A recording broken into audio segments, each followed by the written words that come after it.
L'enseignement que nous allons partager maintenant, c'est sur la mauvaise langue. Vous verrez dans le livre de Nombres que là, il y a Myriam et puis Aaron qui vont devant l'Éternel et qui se plaignent de ce que Moïse même a dit de ne pas prendre une femme étrangère, ça va se marier à la fille de Jéthro, des Arabes. Ouh là là. Et donc, ce qui paraît bizarre, c'est que lorsque Myriam finit par parler, subitement elle est frappée de lèpre. Quand Moïse apprend, il court. Il va se coucher devant l'Éternel et puis là, il demande pardon à Dieu. Et regardez ce que Dieu va dire. Depuis quand elle m'a vu en rêve? Depuis quand elle m'a vu dans une vision? Depuis quand je lui ai parlé? Mais lui, c'est mon serviteur. Depuis quand il se permet de faire des reproches?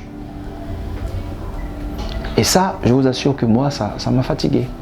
Ce qui paraît intéressant et plus intéressant que je souhaiterais que nous comprenions, c'est que Moïse, c'est le choix de Dieu. Amen. Alors, le choix de Dieu, faites très attention. Il va en enfer, c'est pour Dieu. Il va au paradis, c'est pour Dieu. Alors, ne prenez pas des malédictions là où il n'y en a pas. Votre pasteur est en train de faire des choses que vous ne comprenez pas, qui ne vous plaît pas. Votre prêtre est en train de faire des choses qui ne vous plaisent pas.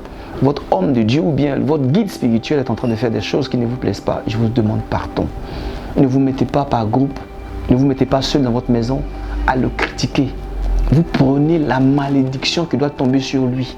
Dans la Bible ici, il est question de lèpre.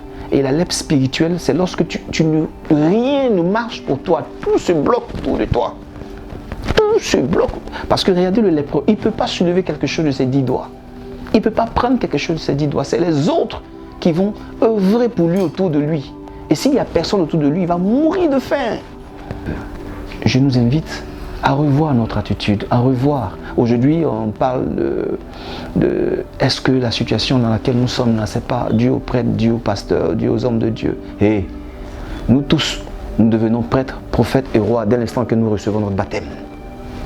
Voilà, c'est pas parce que l'autre est consacré et que tu penses que lui, il a plus de devoirs. Non, nous sommes tous la même chose. Comme dans un mariage, l'homme est à la tête, la femme est derrière l'homme, mais c'est les deux qui constituent le foyer. Avec les enfants, bien sûr, ils constituent le foyer. Donc faisons attention. Que Dieu nous bénisse et que nous n'ayons plus à rechigner, à parler. Mais s'il y a des choses que nous ne comprenons pas, allons-y simplement devant Dieu. Ah Seigneur, voilà ce que j'ai constaté de mon prêtre. Je te prie, parce que tu m'as permis de voir cela. Je te donne ce que j'ai vu.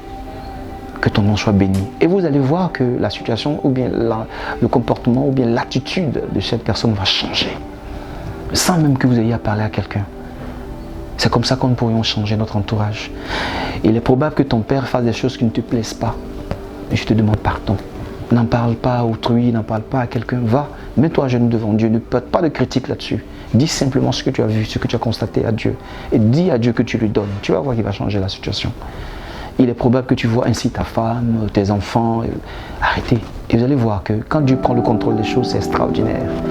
Voilà ce que je nous invite à faire. Que Dieu nous bénisse encore.